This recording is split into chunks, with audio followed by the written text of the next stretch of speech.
Good morning, everyone. I hope everything is working online and that you can hear me. My name is Jason Payne, and I'm the director of the Griffith Criminology Institute. It's fantastic to see so many people online. As is always the case with events like this, people will be dialing in, given that we're very close to the 9 o'clock mark. So I'm sure we'll have lots of people joining us over the next little while.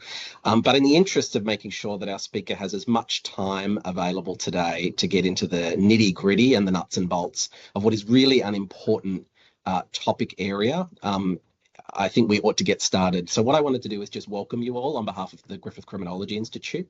It's our pleasure to have you here today talking about this really important topic. And more importantly, it's a wonderful pleasure of ours to be welcoming Toby for the presentation she's going to give today. That's my welcome. I'm now going to hand over to Molly Dragowitz, who is going to chair today's session and moderate the Q&A. So thank you so much for that, Molly. Thanks, Jason. Hi, everyone. Thank you so much for taking the time to join us today. Good morning if you're in Australia, good afternoon if you're on the west coast of the United States, and good night if you're farther east. Before we get into anything, I'd like to thank Theon Hilton, who has handled all the administrative details of setting us up for today and successfully gotten us into this room. So that's already quite an accomplishment. You never know what's going to happen with teams. Before we get into the presentation today, I'd like to acknowledge the traditional owners of the lands where I'm located here today on the Gold Coast of Australia, the Coombamary people, who are the traditional custodians of the land. And I'd like to pay my respect to the elders past, present, and emerging, and especially any Aboriginal and Torres Strait Islander people that we have in the audience today, as they hold the memories, traditions, and cultures and hopes of the future. To introduce our speaker today, Toby Shulruff, who I'm a big fan of personally, is a longtime advocate at the intersection of gender-based violence and technology. She's currently a PhD student at Arizona State University, and she's the former senior technology safety specialist at the National Network to End Domestic Violence.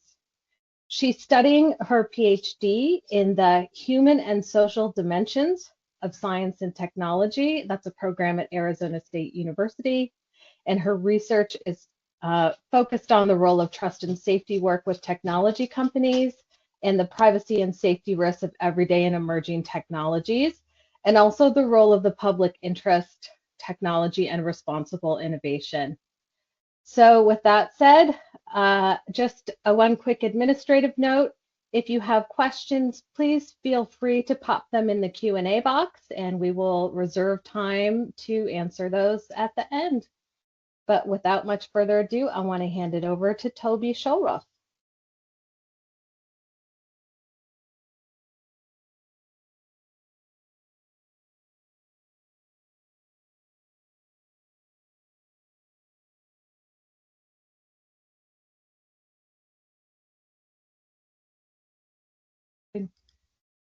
Sorry, Sion. Toby has put a message that she can't turn on her mic or camera, that they were disabled. So can we get her added back as a presenter? I jinxed it by talking about how good we were doing. There we are. We're all set. Thank you. Thank you so much, Molly, and thank you so much, Jason, for the really warm welcome. It is such a pleasure to join you all today. Thank you to the Griffith Criminology Institute and the co-sponsors for today's webinar. And I appreciate your land acknowledgement practices there in Australia. I am here in Portland, Oregon, which is where I live and work, and the traditional home of the Atfalati Band of the Kalapuya Nation, today part of the Confederated Tribes of the Grand Ronde. I live in the Tualatin River Valley, in what is today called the Pacific Northwest of the United States. And I feel strongly, and I think that many of us as colleagues and fellow students and people who are walking on the earth should learn our histories and hear present experiences, and to strive and to honor, protect, and sustain both land and each other. It is such an honor to join you all today. I want to share the results of my research in the field of trust and safety. Some of you attending today may work in trust and safety or have colleagues who do, and some of you may have heard the term, and for some of you, it may be brand new. So we're going to start with what trust and safety has come to mean in relation to technology and what purpose it serves. I'm going to share some slides as we go through the presentation today too, although I'm seeing that I'm not able to share those. So I will do that as soon as I can.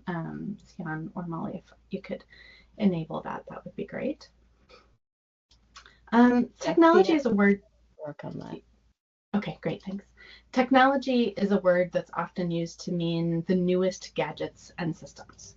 That could include things like AI, artificial intelligence, platforms for remote work, or webinars like this one that we're using now. It could also mean emerging technologies such as self-driving cars, 3D printing, gene editing. All of those examples depend on technology infrastructures, systems, the internet, energy systems, satellite systems. But when it comes to trust and safety work, technology predominantly means social media. That's the origin point of trust and safety. And it's coming to mean some kinds of AI, particularly things like generative AI, which are, let's see, I'm able to share my screen now. There we go. Generative AI, which is coming up more and more in social media and other uses, as well as connected devices. You know, our smartphones for sure, but also smart homes, smart cars, just meaning things that are internet connected. So these are everyday technologies, things that we can often put our hands on and that we're interacting with on a regular basis, as well as digital platforms. So that's not just social media, but maybe online banking or apps that we use to do rideshare or gig work. So what we've experienced throughout the history of the internet, and as it's become particularly obvious since the rise of social media, these technologies can facilitate connection. But that connection is not always used for good. By amplifying voices and accelerating the flow of information and extending the reach of any one person or message across vast distances, bad things spread as well as good. We see this today in concerns about disinformation in elections across the world, online recruitment by organized crime, extremists, trafficking, massive state and corporate surveillance, cyber stalking, online hate and harassment, and real-world violence with roots online. So these are all the kinds of technologies that trust and safety kind of has an interest in, to a smaller or larger extent. But trust and safety counters the harms that I was just mentioning, and they're really a first line of defense, particularly in the absence of robust regulation and enforcement, or at least regulation and enforcement that are consistent across borders and internationally. Trust and safety serves as this first line of defense, and it's sometimes the only line of defense that is standing between bad things and the people who can be hurt by them. So I became interested in trust and safety through my work at the intersection of technology and gender-based violence. For nearly 20 years, I had been seeing how technology, from mobile phones to baby monitors to location trackers to social media, were facilitating stalking and domestic and sexual violence. I started graduate studies in public interest technology at the School for the Future of Innovation and Society, which is a co-sponsor of this webinar, because I wanted to understand why technology was causing these kinds of harms, and if it's possible to do it differently, if it's possible to shift the direction of technology, the way that we design technology, so that it is in benefit of people and planet.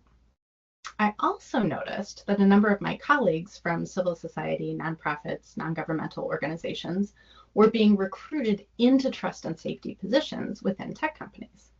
So as you can see on this slide, I collected a whole set of data. Some of it is job postings and some of it is interviews, and I'll describe a little bit of why. So in the beginning of my research, I collected over 100 job postings. Eventually, that data set became about 300 job postings as a proxy or a stand-in for companies' perceptions of what trust and safety work is. Technology companies are sort of famously black boxed, and I didn't think I was going to be able to get a hold of internal documents about what trust and safety was. So I was relying on job postings because they tend to say, come do this work to do these good things in the world. And so that gave me sort of some language to use to stand in for what the companies felt that trust and safety work was. And then I also interviewed over a couple of years, a total of 16 professionals who were working in trust and safety to find out what they as workers saw trust and safety work to be. And then I compared those two things. When I began my research, there wasn't a clear definition of what trust and safety was. And even though now it's becoming a little bit better defined, it still can encompass a really wide range of technology, products, and services, as well as a wide range of the kind of work that people do from day to day. And we'll talk about that more throughout the webinar today. But first, the Trust and Safety Professional Association is an organization where trust and safety workers can come together to share their experiences, to talk about the nature of the work, to learn from each other. They're holding their conference actually next week in San Francisco. And so they say that this term trust and safety, which is often shortened to this acronym TNS, which I think people say less but write more, emerged from 1999 to 2010. It's now commonly used as an umbrella term to describe teams at internet companies and service providers that work to ensure users are protected from harmful and unwanted experiences. So I think that's a pretty good summary. From my research, I identified 6 different functions of trust and safety work. So the kinds of work that were in those job postings and that interviewees were telling me about. It ranges from responding once something bad has happened. So bad content gets up or there's a bad actor on a platform. They respond to kind of deal with that situation. But it also included increasingly looking through data and looking for trends before they happened. So you can see some of this work happening in advance of election cycles, for example, sort of anticipating there might be a problem here. So let's look and see how that's manifesting and do something about it proactively.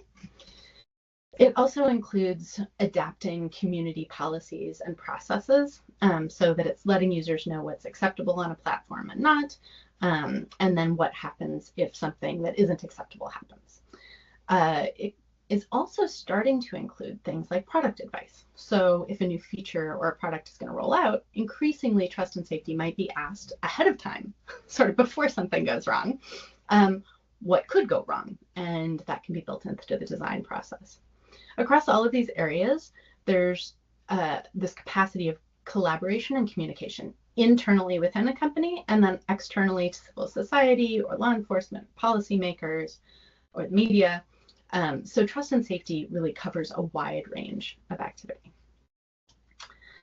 You don't need to read every word on this slide, but these are examples of words that I saw in the job postings about the kinds of bad things that trust and safety is countering. So it's misinformation and disinformation, harassment, bullying, data breaches. So it's everything from kind of this traditional cybersecurity issues, I got locked out of my account or someone hacked into my account, to bad content, so posts or pictures or videos that are unacceptable for the platform according to its own rules, or bad behavior. So, and that could be by an individual or a group of people.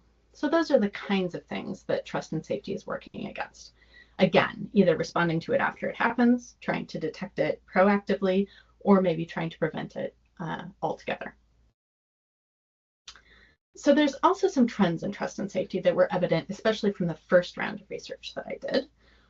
At the top of this diagram here, you see external pressure. So that is pressure from bad news, right? From journalists. It's pressure from regulators. It's pressure from policymakers. It's pressure from lawsuits onto the tech companies saying you need to do more to protect individual users. You need to do more to protect the public. On the sides, you have sort of these trends within the field itself. So sometimes trust and safety work is prioritized within tech companies, and sometimes it's deprioritized.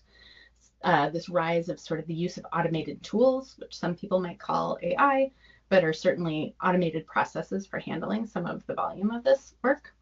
That shift towards proactively identifying problems before they get to be huge. A trend towards professionalization, so defining what trust and safety is, forming a professional association, having an online journal, things like that. And then context, we'll talk about a little bit more in the bottom, but it's really about the nuance. These are not easy questions, and so that becomes a really important and absorbing part of the work. A trend that happened between my 2 rounds of research was this massive wave of layoffs in the tech industry from fall of 2022 through the winter of 2023. I have a quote on this slide from a journalist who was talking about how, in addition to just the massive amount of layoffs across the tech industry, that trust and safety jobs and content moderation jobs were a big part of those layoffs as well, and that there was concern that that was going to make them less capable of handling all these bad things that can come up. So an interesting thing, though, is that while many people lost their jobs, and it remains something that reverberates through the trust and safety field to this day, if you follow the professional networks, the overall number of positions that I was seeing in job postings didn't go down. And I was surprised because I would have expected that it was otherwise. But it did shift. So I want to talk a little bit about how it shifted. I did a little bit of preliminary analysis on 22 job postings from 52 different companies between January and May 2023. So in the midst of that wave of layoffs. 65% of those job postings came from companies that had fewer than 5,000 employees and were founded after 2010. So that means that it was shifting from like the large tech companies to smaller, newer companies, and that 43 of those positions were for leadership positions. Now, at first blush, that might sound good. You have directors and heads and leads and things like that. But sometimes those might be one or maybe one of 2 or 3 positions at a small company. So you have one person trying to cover sort of that wide breadth of the kind of work that goes into trust and safety. So that was a trend that I noticed in the midst of those layoffs. So part of that shift from larger companies having large human teams was the introduction of automation and automated tools. So in this next section, I'm going to talk about human roles and humans' experience of the work, and then the kinds of tasks that automation is used for, where that's beneficial and where it can be a challenge. So human roles that came up both from job postings and my interviews were reactive, as I mentioned earlier, responding to user reports.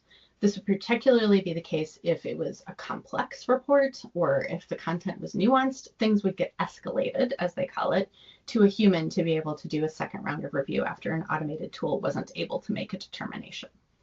Proactively reviewing automated flags, making sure that automated tools were working correctly. And here's a piece which goes beyond kind of the data set that I have. I should have said earlier that the interviews that I did and the job postings I was looking at were within higher income countries, predominantly the US, some in some other countries as well, but it was like, if you will, the middle class or the upper middle class of trust and safety work. There's a whole set of workers in the trust and safety field who work for business partner organizations or do gig work or ghost work. And this is true not just for trust and safety, but across the tech industry, there's a whole set of folks who are paid maybe by the piece or considerably less per day, who are in the process of labeling or teaching the AI how to work. Again, this is not just limited to trust and safety, it's across the tech industry, but that work of labeling content for trust and safety was also falling to people who would need to make a quick determination by looking at a picture or a video or another piece of content, and according to a set of rules they were given, decide whether that would be deleted or not, whether it would be allowed or not. And that work has been shifting, according to my interviewees, to labeling content so that you're feeding automated tools to be able to do that work to protect people elsewhere in the trust and safety field from having to look at that content. Other human roles include setting policies and community rules, and then engineering, creating automated tools, creating reporting flows, creating sort of the features that trust and safety is policing, if you will. These are two excerpts from job postings that I was looking at. One talked about how the experience that they were looking for, that the company was looking for, was a hyperactive sense of customer empathy, the ability to understand all sides of a situation and to respond with a human touch. Another job posting said that the applicant should bring excessive empathy and curiosity to learn about safety problems they themselves have not experienced. What both of these quotes from job postings get at is this need for the skills of empathy, particularly to be brought to this work. And certainly the stereotype of tech jobs in general is that they're sort of nerdy, very brainy, not emotional roles that go into coding and such. Now, we're all human beings. We all have emotions, but that's certainly the stereotype. And what is called for trust and safety work is very much the opposite. It is about a conscience. It's about empathy. It's about the desire to protect. It's the ability to understand human behavior and to act on that, to be able to untangle nuanced kind of situations, as both of these job postings show. So in line with that, while empathy and passion, a desire to protect, a sense of justice are all really helpful things for trust and safety, they have this downside, which is that it can also make the job far more stressful. So that is a major drawback of human labor, is this exposure to harmful content, whether it's of the people who are doing sort of that gig work or ghost work review of content or labeling AI, all the way up through sort of the C-suite trust and safety officers. There's not many of them, but where they are, that stress really falls on them. In addition, even if we take away sort of that human element and the care for the well-being of workers, probably human labor is insufficient to meet the scale of the content. When you're talking about social media, it's millions of pieces of content that are flowing through faster than you can have a sufficient number of people to review. And in addition to that, right, we function in an economic system of capitalism, which means that human labor costs a lot. And particularly for smaller startup companies, they may have limited capacity to hire an adequate number of people to handle like the volume of content or other kinds of activities that need to be reviewed by trust and safety. This is another quote from a job posting. This is talking about sort of the challenges and stressors of trust and safety work, particularly in terms of sensitive content. So it says, note that this role involves grappling with questions of sensitive uses of OpenAI's technology, including at times erotic, violent, or otherwise disturbing material. At times, this role will involve engaging with such content as may be necessary to inform our policy approaches. So for folks who have worked in more challenging or stressful jobs, or even those that are physically demanding, you might be familiar with something saying like, needs to be able to sit for 6 hours at a time, or needs to be able to lift 40 pounds, or the equivalent in kilograms. Or it might say, you need to work night shifts in roles that might also have sort of extreme stressors. They often sort of give sort of a workplace warning. This is similar to those. However, it is unusual. In my data sample of 300 postings, only, if you add this up, 7 of them had that kind of what we might call a trigger warning in them. The vast majority did not say that there would be difficult content, or if they did, they put it in terms of job responsibilities or qualifications rather than a standalone statement which said this is something that you should know as a condition or a stressor or a risk of doing this work. And even fewer said, this is how we'll take care of your well-being as you're doing that work. On the flip side of that, responsibilities and qualifications and job postings really called for a very high standard of pleasant behavior, even in the midst of bearing all of that stress. So these are quotes, as you can see on this slide, that professionals should be professionally and politely educating users, fair, modest, and approachable. They should have a positive attitude and tact, calm demeanor, be unflappable, thoughtful, and to exercise their best human qualities like compassion and empathy, even in the face of frustration. So these are calling again on those kinds of affective skills, not just empathy for users, but empathy and sort of pleasant behavior in the midst of the working environment as well. As one interviewee told me, this is really emotionally draining work for so many different reasons. The subject matter, they said, but also this idea that you have to think through every possible worst case scenario, and that has an emotional cost, especially over years of doing this work. And as they concluded, it changes your view of the world, fundamentally altered by doing this work. Now, this doesn't mean that content itself is the most stressful part of doing the work.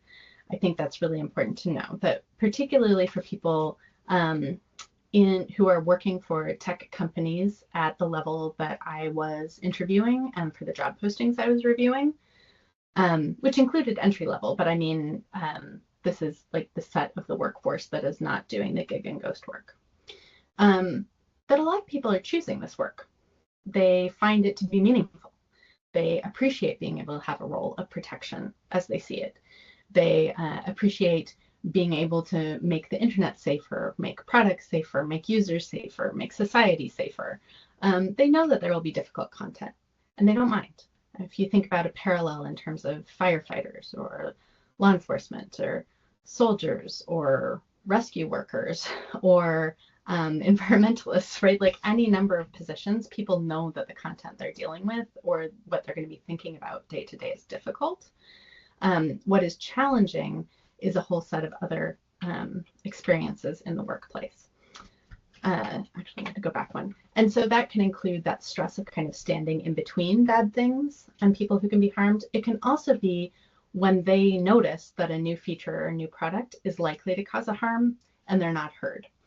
So we'll dig back into that in a moment in terms of how companies can better support workers' well-being and how that makes trust and safety more effective. But first, I want to sort of hop to the other side and talk about automation, because automation is often used as a remedy for the stress that trust and safety workers might be experiencing. So this is what automation is used for in trust and safety work. It's used to detect, filter, or action bad content and behavior. So to minimize the amount of work that humans need to do, or to speed up the process by which content is looked at to remove things that might be against the community rules or might violate law, or other examples like that. Automated tools can do some of that filtering. They're also used to blur images or to convert color to grayscale for humans who will then be reviewing the content. There is research within the field that says that both of those things, blurring images and making something black and white instead of color, can lower the impact on a human who's viewing graphic content. Automation is also used to process data. So this is part of that kind of sensing trends. Is there a new word or a new way of typing a word that gets around a filter? This is something that automation can sometimes detect at scale.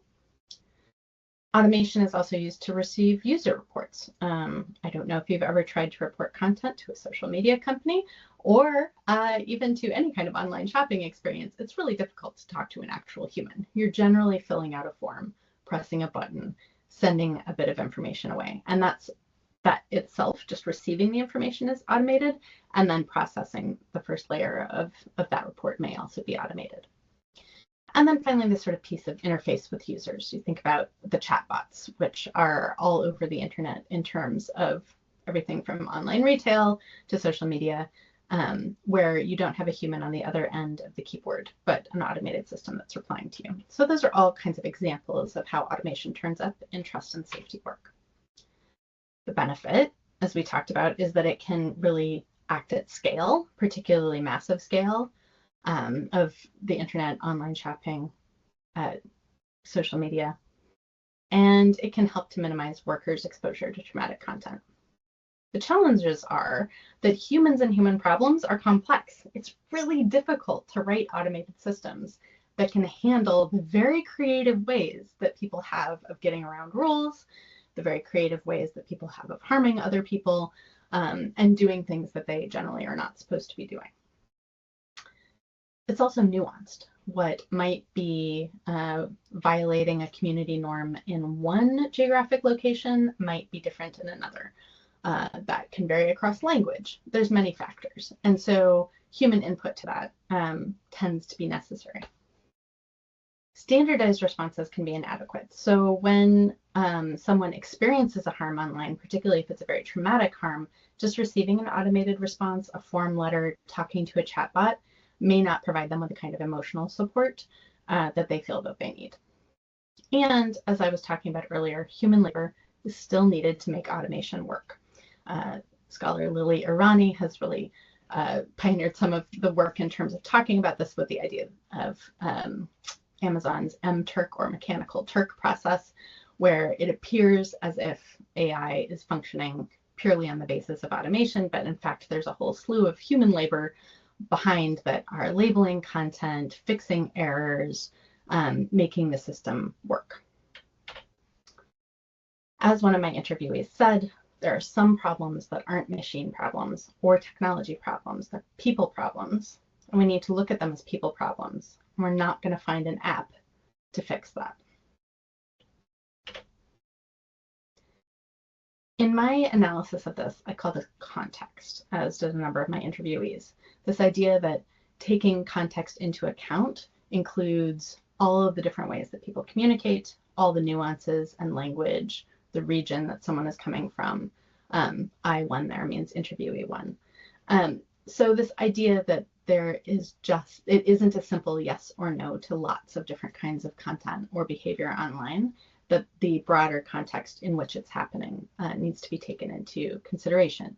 I think kind of famously from many years ago, nudity was not allowed on a social media platform, I think it was Facebook, and so breastfeeding pictures of breastfeeding parents were being taken down. And there was a protest saying this isn't obscene, this is not the same thing as pornography, this is a natural and nurturing human function. In other cultural contexts, even that line varies, and so it's important to recognize that, like, you can't just set one rule for a transnational corporation about what's acceptable or not, because it may work in one place or not another, and not even to geographically separate that. It may work across different ages differently. It may work within any country has a variety of people and approaches to how they hold community and ideas about what should be shared or not. So that's an important factor that humans bring into this work. And it's used in the design of community guidelines, automation, and response to user reports. So probably the direction that's going to work best here is some combination of humans plus automation. I don't think this is unique to trust and safety, but it certainly applies here, that automation may be able to handle issues of scale, but we need to recognize that that's not ever going to completely remove human labor, nor do we necessarily want it to remove human labor. However, I'm sorry, Toby, can I just interrupt you for a moment? Absolutely. I have lost the slides and somebody just asked a question. So can we just pause for a moment? Absolutely. And maybe if you turn your camera off and on again, or maybe just turn the camera off altogether so we can save the bandwidth. And sure. Can you maybe try and reshare the slides? I believe they might be frozen. No problem. Do we have them back? I'm not able to see the slides. Can somebody please put in the Q&A if you're able to see it? The other thing I would say is there's only 2 more slides. So for them to stop working at this point is not the end of the world. All right. But I'll turn them off and on again just to see if that happens to help.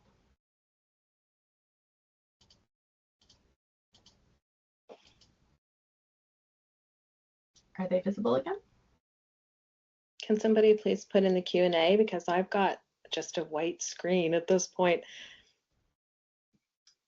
Oh goodness. Well, maybe we should just Okay. proceed, because as I Yeah, said, just proceed. We can share the slides afterward, maybe. Exactly. More than happy to do that. Great. So it's funny that we're talking about humans and automated tools, right? When our technology fails us. And so that's why we have humans as backup. I can still talk you through what's up there. So in this idea of humans and automation partnering, it is also in terms of collaboration between engineers, so people who are designing automated systems, people who are designing technology, as well as the trust and safety workers. And I'm going to risk turning back on my camera since we don't have the slides. That way you don't have to just look at each other's gray ovals.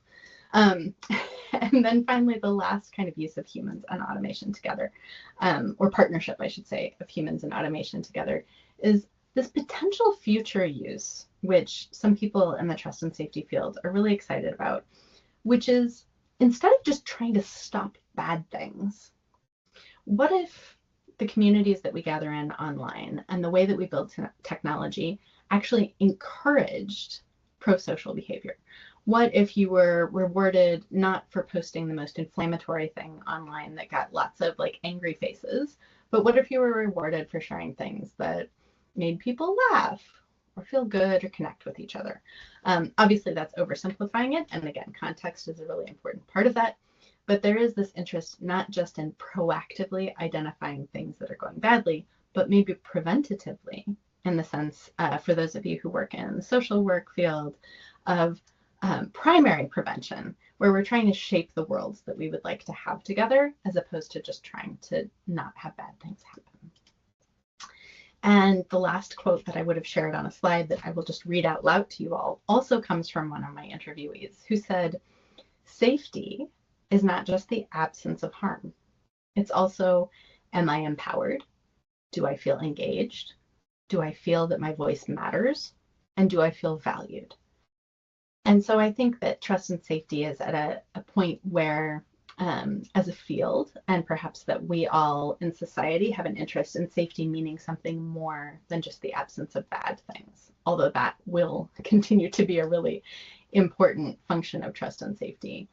But to recognize that the design choices of companies and engineers and decision makers can promote positive, empowering communities and behaviors, that the harms of technology are not just externalities within a capitalist system or the costs of doing business. As Dr. Dragowitz and her colleagues have argued and published, companies have a responsibility to protect society from the harms that are facilitated by their products.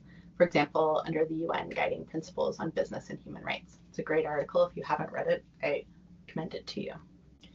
But we don't just have to throw up our hands and say, this is why we can't have nice things, or worse, agree to find it acceptable that some people will never be safe online, or in their homes, or in our communities, or in the public sphere. Technology shapes society, and society can also shape technology. Even more directly, the people who design everyday technologies and digital platforms that are encompassed by trust and safety work shape technology. And that kind of design can be done differently. It must be done differently for the well-being of people and planet. And that's why I'm involved in a couple of other projects, like being the vice chair of an IEEE working group to define a standard to assist technologists in designing tech that doesn't facilitate coercive control, domestic violence, and stalking. Why the United Nations Population Fund has released a summary and soon will release a full version of their guidance on the safe and ethical use of technology and services for women and girls in all of their diversity. And that's why the growing field of public interest technology, tech for good, responsible innovation, seeks to shape not only technology used in the public sector, but to shift the way that we use technology across the board into service of people on the planet. And I would love at this point to shift over to Q&A and answer any questions that you have about my research. Before I do that, I just want to say again, since you can't see my slide, thanks to my interviewees, the stakeholders and my advisors, the Trust and Safety Professional Association and its twin sister foundation, and faculty and students at my school who've supported me in all of this work. And thank you so much for hosting me today to talk about this. So let's shift over to Q&A. All right. Thank you so much, Toby. Yes, as you pointed out, there's always the technical difficulties during the events that are about technology. I understand Teams was problematic yesterday. Who knows what the cause of that? The sound was great, so we got to hear everything. So thank you for that. Excellent. Can you please put any questions that you might have in the Q&A? And or raise your hand, I believe you can, to ask a question. But while we're waiting for the questions to trickle through, I have one, Toby. I think this area of trust and safety is so interesting because I think a lot of people have experience with the front end where probably all of us have reported something on Twitter or blocked someone or flagged some inappropriate content, but literally have no idea what happens after you click that button and what's on the other side of the screen. And I don't know about the audience members, but before I started hearing about this research that Toby's been doing, I had literally never thought about it. Or if I did, I think I probably pictured a staff of just humans. So I think this is a really interesting area of work where the automation and AI comes together with the human side. So I guess, Toby, as far as the future goes and protections for workers, what would you say like the top recommendation or wish that you have for trust and safety workers that might change in their working environment to improve this really important work in this profession? What would your top wish be if we could change trust and safety work? That is a great question. And I can do better than just my own sort of wish for that by saying what my interviewees told me that they were wishing for. So I first want to like step back and say that the well-being of workers is often put on the workers themselves, which I think is true across a lot of industries, right? So, and they have a lot of robust strategies. These are not delicate snowflakes who do this work, right? Like they tell me that it's really important to them to feel part of the solution, that when they can connect the difficult work that they're doing to actually having a measurable effect to keep somebody safe, that in and of itself is one of the top things that makes them feel better about their work. To keep a focus on their motivation, right? Less like focused on themselves and more focused on, I'm doing this tremendous work to like make things better. Probably more common to a lot of people who do stressful work, compartmentalization, which means specifically like leaving work at work and not bringing it into your personal life.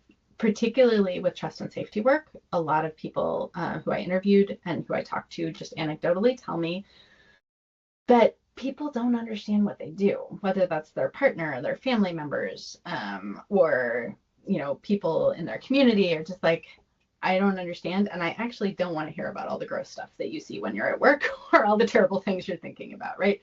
So compartmentalization works somewhat, but when people hit a certain layer of trauma, of course, you can't just choose to turn things off. It might intrude on sleep or other areas of your life. So I think the refocus and what interviewees really wanted and what I would share with folks here is a set of organizational strategies. So at a bare minimum, that means providing wellness resources like time off, breaks, letting people shift from one area of terrible content to another area of terrible content that maybe doesn't trigger them as much. All of those things are kind of like the floor, not the ceiling.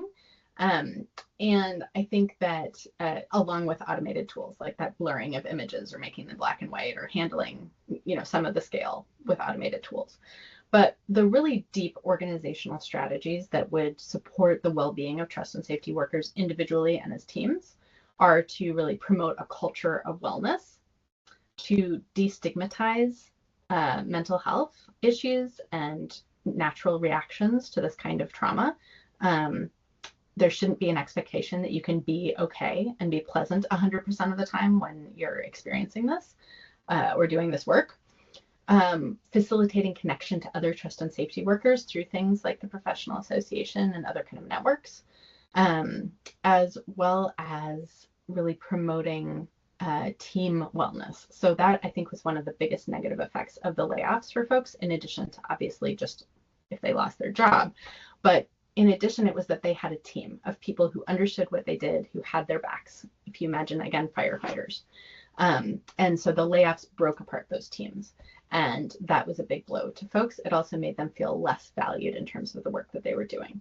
So I think that it's important to make sure that people have robust personal strategies, but to really shift that responsibility and accountability to the companies to be letting people know what work they're getting into, providing wellness support for that, and providing really holistic and foundational support for the work.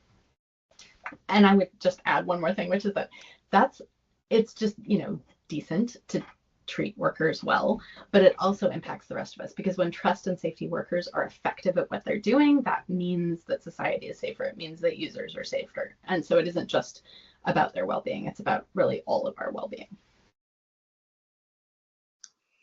That's really interesting. There are so many parallels with what's going on in a lot of other sectors at the moment, with shifting this responsibility for the wellness of workers that are exposed to traumatic content from their own psychological resources.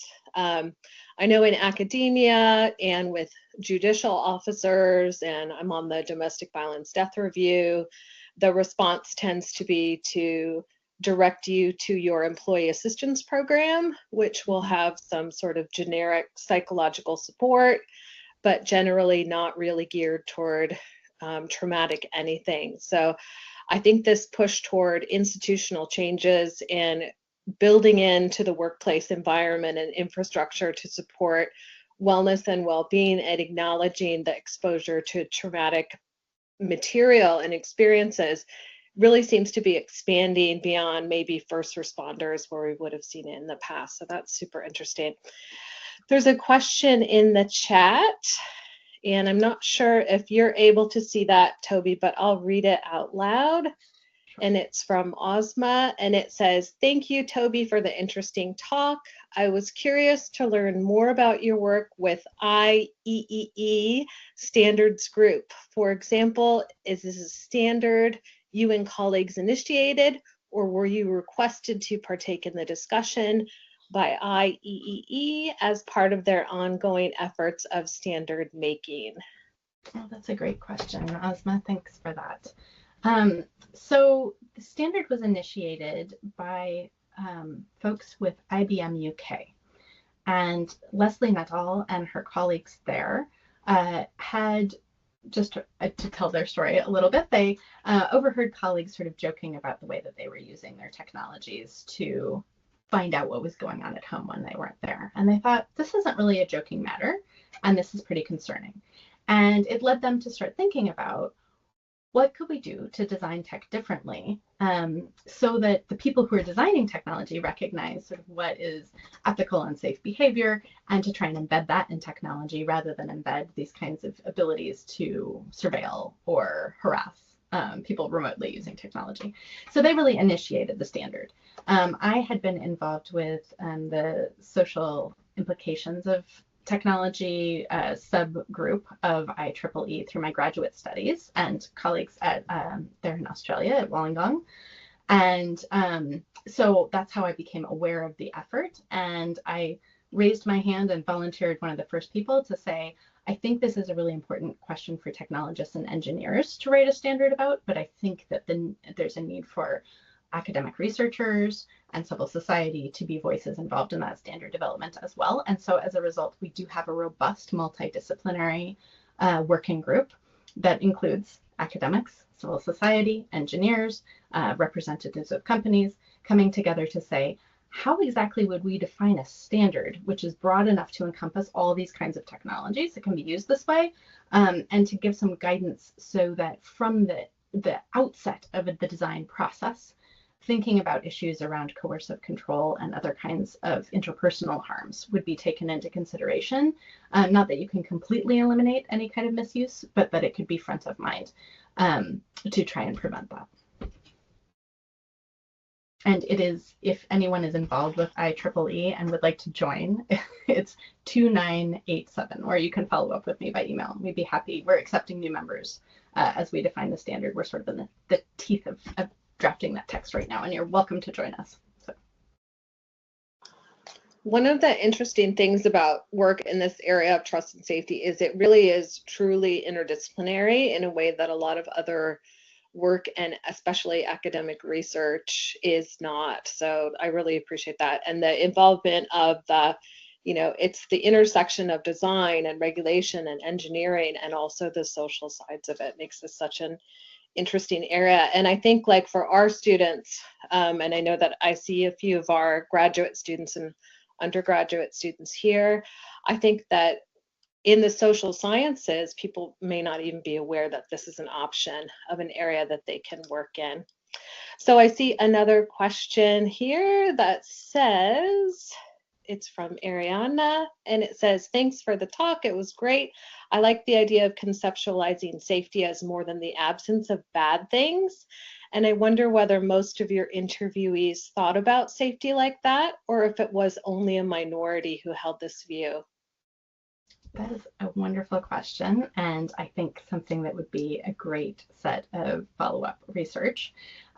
So there were 2 interviewees who I can think of right off the top of my head who were the ones who mentioned this without me asking about it. So my interviews with them were semi-structured, so I had a set of questions that I asked, but I really let the conversation flow where folks were most interested and where they really wanted to share more information.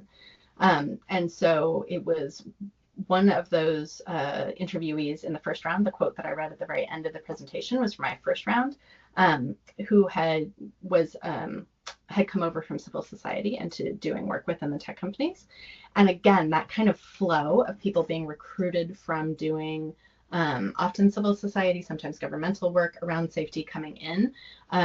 They perhaps come in, I mean, I'm speculating here, predisposed to want to see safety mean more than just stopping bad things. So that was one set. The second came from my second round, and that person was very interested in this idea of designing to kind of nudge pro-social behavior. And I think there's a much larger, interesting conversation we could have there. So in answer to the question A, I didn't ask people specifically that question. My sense from the way the other conversations flowed is that people would like that idea, but it was only 2 of my interviewees who specifically mentioned it, like of their own accord. I think that, however, to step back from that, even in the job postings and throughout the interviews, the shift from just responding to bad things to at least more proactively detecting bad things before they got huge was throughout the field. And in my anecdotal experience of being at conferences and hearing folks in the trust and safety field talk, there is a desire to really embrace one of the aspirations of the tech industry generally, which is to make the world a better place. I think we tend to think of tech companies as just wrecking everything and think they must be there like scheming, but lots of engineers and coders and people who get involved in technology do it because they love technology and they truly think they can solve problems. I think there needs to be more human input into that. I think we need like a wider range of voices who are involved in saying how technology affects the world. But by and large, a lot of those effects are well-intentioned, if not comprehensive. So that's my long-winded answer to that question. Interesting. So we have just a few more minutes left. If anyone else has any questions, please pop them in the Q&A. But as somebody that comes from the humanities and then the social sciences is in a criminology program, one of the things that criminologists really would like to do with technology is to predict bad things. Mm-hmm. So I wonder if you have any thoughts on whether this idea of, you said catching things before when they're small before they get really big is sort of a direction in trust and safety work. Do you hear this talk about prediction of bad things in the trust and safety area as well, or is that something that is not really part of the conversation? That is a really interesting question, and I think kind of a fraught question. I mean, we can think to sci-fi, right, examples from books and movies about efforts to use technology to kind of try and figure out whether someone or some set of behavior is predisposed towards criminal behavior or hurting other people. That doesn't come up a lot in the conversations that I've had in trust and safety, though I think, again, an area of further research. That said, I think that there's a really rich trove of data that tech companies have available. And I think this is part of the struggle that I hear play out in policy circles around access to that. You hear it around what is called CSAM, which is an acronym which means child sexual abuse material, or online extremism, the desire to break encryption and to be able to allow governments to have backdoors into technology design, sort of for that purpose of identifying people who are already doing bad things, which is not a far stretch from prediction. But I think that what I heard that was most sort of relevant to this, that does come from my research itself, from my data, was the way that interviewees told me one of the reasons that they think that automation is insufficient is a kind of intuitive, investigative capability that trust and safety workers bring, that they are able to notice, even in the absence of sort of data science tools or automation that's being used, that they'll notice, oh, nowadays the kids are calling that drug this, right? And they start to see it in little sort of like tip of the iceberg ways before it becomes a big thing that even hits the news. So I think that, again, isn't prediction per se, but it is early sensing. So that kind of intuition of understanding how behaviors are morphing online, especially in response to regulation or the way that platforms tamp down on bad behavior, that is something that trust and safety workers feel really well equipped to do and spoke to me about. Interesting, because in criminology, a lot of times the idea is, oh, if we have enough access to big data, then we can predict things better. And the idea is that the automated function, the machine learning, will do better at detection than humans. So that's a really interesting point. I see we have one more question here to squeeze in the last couple of minutes. And it's from Ozma again. It's a follow-up to the IEEE question. It says, since IBM initiated the initiative, have you seen any potential conflicts of interest? Ethics plus big tech funding have been a big conversation here in Australia, also examined in the book Economies of Virtue. That's a great question, Ozma. And yeah, so just to be clear that this is not based on my research, but based on my experience with IEEE and other work that I do on a volunteer basis. So, and just general thoughts that I have on this topic. So I think perhaps one of the most important things that I can say to add to that question and this conversation is that the tech industry is not monolithic.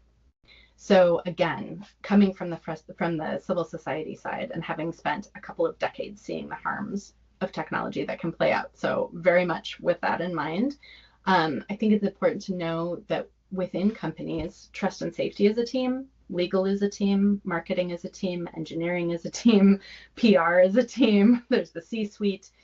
So within any one company, there's a variety of kind of team cultures, priorities, responsibilities at play, which may be at odds with each other. And then across the tech industry, of course, there's many different kinds of companies of many sizes, many ages, at many stages of development, and with various orientations towards safety and responsibility. So I just say that to say that I think we can't just fight this as if it's like a single monster, right? That there's actually a wide variety of strategies and leverage points which can be seen when you look at it in that more nuanced way. And then the other thing that I would say is that they aren't sort of like mutually exclusive, and a huge drive behind public interest technology, responsible innovation, tech for good, is to really consider and deeply grapple with this question of how to bring more ethics into the practice of technology. One other thing I would say is that it's not just private technology companies where this is an issue. If you look at how technology is used by governments, and I don't even mean like surveillance mechanisms, I'm talking about like social services, attempts at natural disaster relief, the census, making sure that public health is met. All of those things can have privacy concerns, can have safety concerns, that the way that technology is built fuses all the different ways that we use it, and it isn't just about private industry. So I would encourage us to think in a more nuanced and complex way about how we interact with those systems and how we can affect them, because we do need to affect them. We need them, as I said, to serve people and planet. Yeah, and really it's about finding that balance between the protection and the potential of technology to make things better, as you said earlier. Yeah, I think this will always be an ethical and moral and social conversation, and it can't just be about the technology. And I really appreciate how your remarks today have brought those issues out.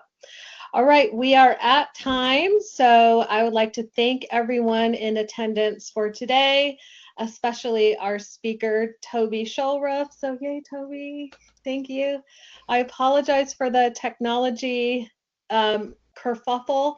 I think we'll probably make this webinar available as a podcast with accompanying slides. Is how we'll handle it, because we seem to have lost the slides for some people at some point through. So with that said, we'll wrap it up and say thank you, everyone, and we hope you have a good rest of your day.